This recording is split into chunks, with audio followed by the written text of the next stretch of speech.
You know, there's this feeling that's just everywhere these days. It pops up in almost every conversation about life or your career or what you're supposed to be doing.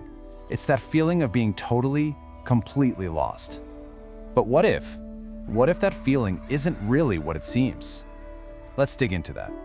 I mean, think about it. Most people, if you ask them, will say they feel lost. We've all heard it, right? Maybe you've even said it yourself. I just feel so lost. It's become this, universal code for feeling adrift in the world. Like you're trying to get somewhere, but you don't even have a map. And it's not just one thing, is it? It's feeling lost in life, in your purpose, in your direction. It could be that job you're stuck in, or that big "what am I even doing here" question that just won't go away. It's that paralysis of not knowing which way to turn. But here's the thing. Here's the hard truth. What if that whole story we tell ourselves is just wrong? What if being lost is actually a really convenient cover story for something we really, really don't want to admit? Okay, brace yourself for this one. You're not lost, you're avoiding responsibility. Let that sink in for a second. You're not lost, you know exactly where you are. That feeling, that's the feeling of avoiding a tough choice and all the weight that comes with actually making it. So, that leads to the big question, right? Why do we do this? Why is this lie so comfortable? Let's get into the psychology of it. Why saying "I'm lost" feels so much better than saying "I'm responsible." Let's just compare these two words, head to head. When you say you're lost, well, it sounds kind of innocent, doesn't it? It feels temporary. Most importantly, it's something that happened to you. You're the victim. But responsible? Oof, that's a whole different story. Responsible means you choose. It means you act. And it means you have to accept the consequences, good or bad. It's active, it's heavy.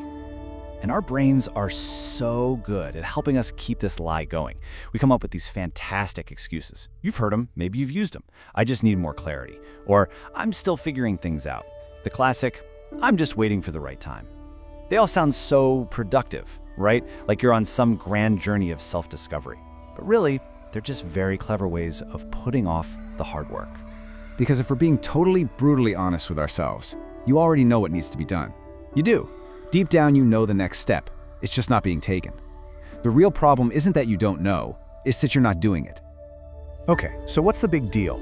Well, this whole avoidance thing, it has consequences. Let's talk about the real cost of these excuses and how this confusion we create for ourselves ends up becoming a hiding place.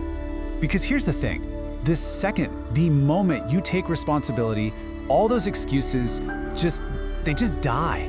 Suddenly you can't blame anyone else. It's not your job's fault, it's not the economy's fault, it's on you. And that is absolutely terrifying, but it's also where all the power is. So what we call confusion is really something else entirely. Think of it like this. It's a self-imposed hiding place that we build to avoid the absolute terror of personal failure. It's a psychological bunker. Because hey, if you never really give it your all, you can never really fail, right?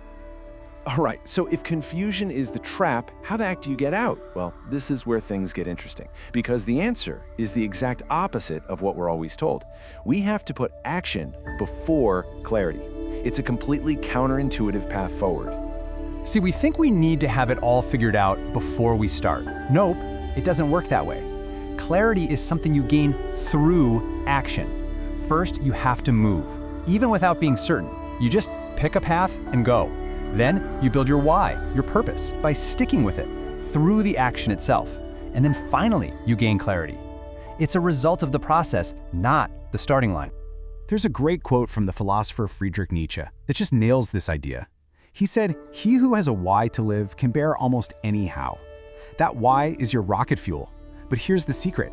You don't find that why. You build it. You forge it, piece by piece, with every single step you take. Okay, but there's another much sneakier trap we need to talk about.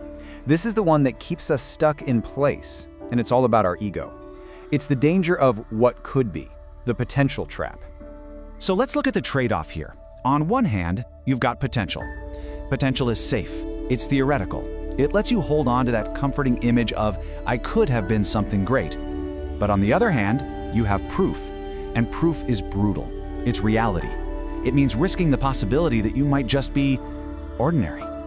And that's the heart of it, isn't it? So many of us would rather feel special in theory than risk being ordinary in reality.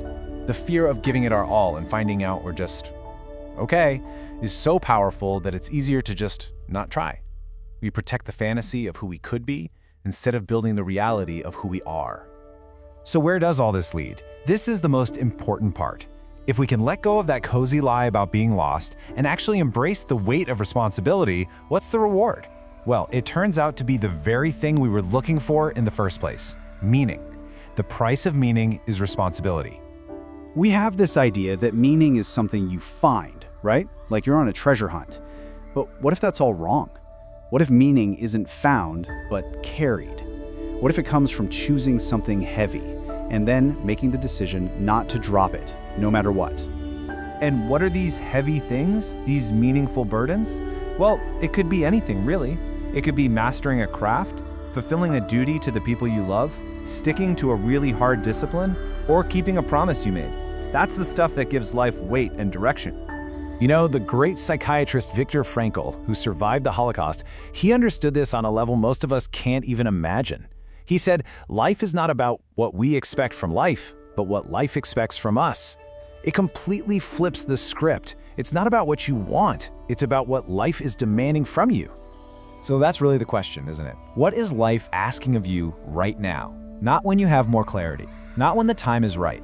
Right now. What's that heavy thing sitting right in front of you, just waiting for you to pick it up? Because in the end, that's the ultimate trade. On one hand, you lose something, the comfort of confusion, the easy out. But look at what you gain. You get direction, you get real strength, and you get self-respect, the kind you can only earn, never find. So the truth is, you're afraid. You're afraid to become the person who actually does it. It's not about not knowing. It's about not being that person yet. And the only way to become that person is to take the first step.